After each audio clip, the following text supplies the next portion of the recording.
大家好，我係家姐 Yuki 啊。係，我係發記啊。係，今日我哋兩個咧就嚟到我哋嘅大亞灣啦。咁現時咧，我哋就係企喺我哋嘅山水大酒店呢度啦。嗱，咁我哋先嚟講下呢個地段有咩商業先。係，可以睇到啊，我哋後邊啦有我哋呢個山水大酒店啦，再往我哋呢邊睇咧，有我哋南灣廣場啦。呢邊睇下，其實嗰邊就係我哋一個大亞灣嘅兒童公園啦。翻去我哋嗰個萬達廣場咧，如果我哋呢度搭車過去咧，僅需我哋1個字左右就可以到翻我哋萬達嘅。再睇下我哋樓底呢邊嘅底箱，我哋底箱呢邊幾乎都係開晒嘅，可以睇到我哋飲食啦、娛樂啦、揼骨啦，全部都係俱全嘅。可以睇到我哋仲有間金泰嘅連鎖揼骨啊，係。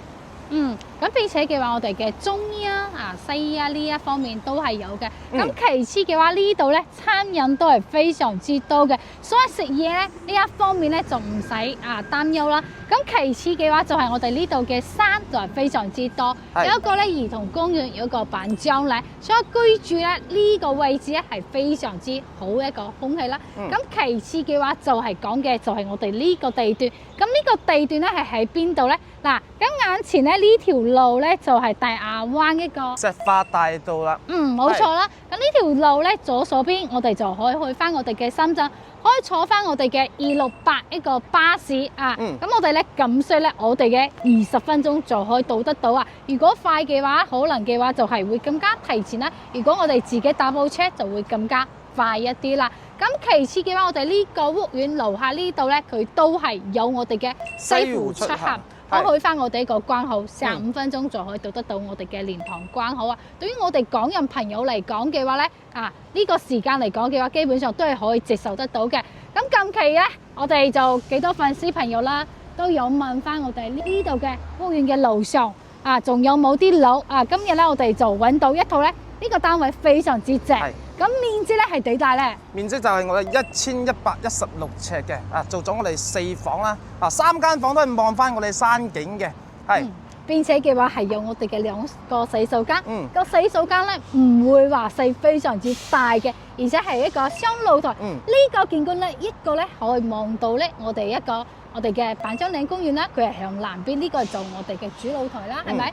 咁我哋嘅4露台咧，就係望翻我哋嘅成個內園景，而且嘅話都可以望得到咧，我哋呢個大馬路呢度嘅，所以嚟講嘅話，兩重景觀都非常之正，都可以講嘅話，佢係我哋一個獨門獨戶啊。咁呢套單位咧，業主1日都係冇入住過嘅，而且保質期係5年嘅嚇，係屬於我哋嘅現代一個簡約一個風格嚟嘅。好啦。咁我哋依家嘅話就帶我哋嘅粉絲朋友先上去睇呢套單位是否適合我哋先。嗱，依家我哋上到呢套單位啦，我哋呢套單位1116尺做咗我哋4房嘅，仲係我哋南北通啦、雙露台啦。我哋呢個單位咧裝修咧就係我哋一個現代簡約風嘅。先掃下我哋主露台呢個景咧。哇！呢個景觀咧真係唔錯啊，因為咧佢正咧就係望翻板樟嶺森林公園啦，綠油油嘅一片就係我哋嘅眼前，對於我哋嘅眼睛嚟講咧係非常之友好嘅，而且咧可以每天早上吸收滿滿嘅一個負氧離子。咁我哋呢度露台咧望出去咧都係屬於南向嚟嘅，所以咧早上嘅太陽一樣係好光猛，只不過今日咧有少少嘅一個陰天。咁我哋嘅露台咧同樣咧都唔細嘅喎。好，咁我哋依家咧入去再同大家介紹一下我哋嘅其他位置。係，依家先從我哋門口位呢度講翻先啦嚇，可以睇翻我哋呢個門啦，其實做得有啲斜斜地嘅，喺我哋廣東嚟講咧。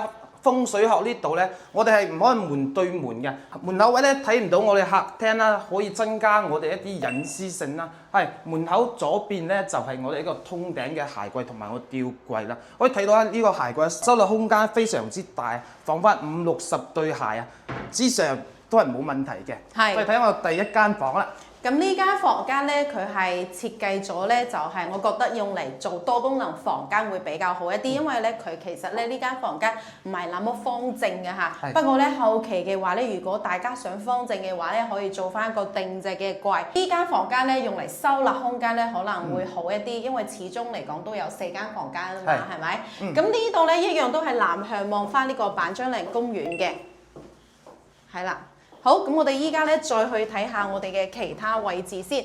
先睇下我哋嘅一個客廳。咁我哋呢個客廳咧，佢都係定製嘅櫃咧，係特別多嘅，包括咧現時你睇到嘅依家嘅呢一個電視機嘅一個背景啦，有我哋嘅一個展示櫃啦，包括上面嘅呢啲儲納空間啦，都係做好嘅。咁下面嘅呢一個電視機櫃咧，佢都係一齊定製埋嘅。我哋呢個展示櫃做得有我哋嘅呢個燈帶喺度嘅，喂。依家開咗，可以睇到，如果放啲展示品咧，會好睇好多嘅。呢邊我哋梳化區，梳化區呢度咧同樣放咗我哋一個4人位嘅梳化喺度啦。可以睇到我哋客廳呢度啦，過渡位全部都唔會隔束嘅。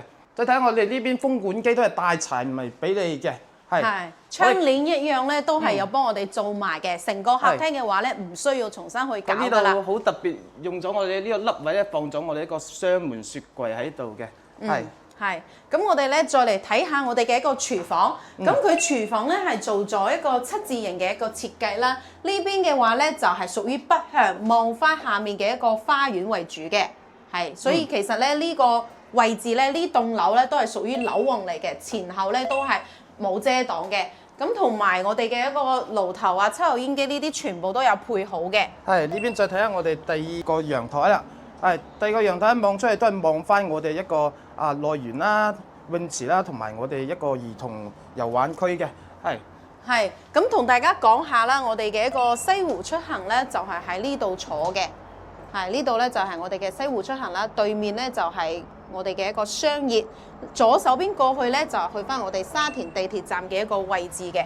好，咁我哋依家咧睇下我哋食飯嘅一個區位。我哋餐廳位咧放咗一張4人台嘅餐台喺度咧，其實坐翻我哋6到8個人都係冇問題嘅。再睇下我哋第二間房間，第二間房間一樣都係屬於南向望翻呢度嘅一個板張嶺公園嘅。其實呢間房間嘅景觀都唔輸蝕嘅喎。係。咁而且嘅話咧，呢間房間可以做到1.8米嘅床，仲要係3邊落床，可以展示得出呢間房間確實係非常之大啦，同埋定製嘅衣櫃一樣幫我哋做好。依家再嚟睇下我哋嘅客位啦。哇！我哋啲客位咧真係咁多套攤位咧，呢個客位超大啊嚇！可以睇到，如果我哋喺淋浴區呢度咧，企翻我哋4個人都係冇問題嘅。呢邊帶翻我哋一個明窗同一個通風窗喺度啦。係啦，即係唔好話4個人啦，5個6個都好似企得落嚇，仲可以喺度砌台，係嘛？咁你有啲逼傑啲嘅，唔係即係話個空間啫，係咪？而且咧出到嚟呢度仲有咁闊落啦，大家睇下，完完全全夠1.6米以上，因為我都有1.6米以上啊嘛，係咪？睇翻我哋一個智能馬桶啦、洗手盆啦、鏡櫃喺度嘅，即係睇下我哋第二間房。第二間房咧其實都襟用嘅，呢邊帶翻個採光窗喺度咧，露台自己可以利用翻啦。呢度擺咗張1.6米嘅床啦，床頭櫃啦，仲帶埋我哋一個通頂嘅衣櫃喺度嘅，係。呢間房間嘅顏色咧，佢就唔係純白色，係做咗個米色嘅。比較温馨啲咯。再嚟睇下我哋主人房嘅套位啊！我哋主人房嘅套位都係夠大嘅。呢邊其實加翻線趟門咧，就可以做翻我哋一個乾濕分離嘅。呢邊仲帶翻我哋一個通風窗啦、洗手盆啦、鏡櫃啦，全部都帶晒俾你嘅。係。咁嚟到咗我哋嘅主人房呢邊嘅睡眠區咧，一樣咯，都係放咗一張1.8米嘅大床，並且咧都係一樣3邊落床2個床頭櫃嘅位置，加埋通頂嘅一個衣櫃。最重要咧，呢間房間同樣都係一樣，都係南向望翻呢個板張嶺公園。即係話咧，其實我哋呢套單位咧有3個房間。都係屬於南向，而且咧都係望公園景嘅，景觀嚟講係唔錯，而且非常之安靜啊！呢一棟，就算咧係北向嘅嗰間細房都係一樣，因為佢係睇花園，又唔靠路邊。咁我哋呢套單位咧，再補報我哋嘅價錢同埋我哋嘅尺數。係，我哋嘅總價咧就係我哋嘅75.8萬嘅，尺數咧就1116尺嘅。係做咗一個4房單位、2個洗手間、南北通透、雙露台啊！而且咧呢個裝修咧都係現時非常之流行嘅一個現代簡約風啦。同樣咧呢套單位咧業主都係質保5年嘅，基本上咧呢套單位唔需要買啲乜嘢啦，因為咧我哋客廳嘅空調啦、雪櫃啦呢啲全部都有配好俾你嘅，執2件衫啦，即係話如果夏天嘅話咧覺得呢個南北通透仲唔夠涼爽嘅話咧，先至加空調都冇問題嘅。嗱，咁住喺呢度咧，商業又方便啦，翻我哋香港咧又快喎，去翻關口咧只需我哋45分鐘嘅。咁今期就到呢度啦，下期再見啦，拜拜。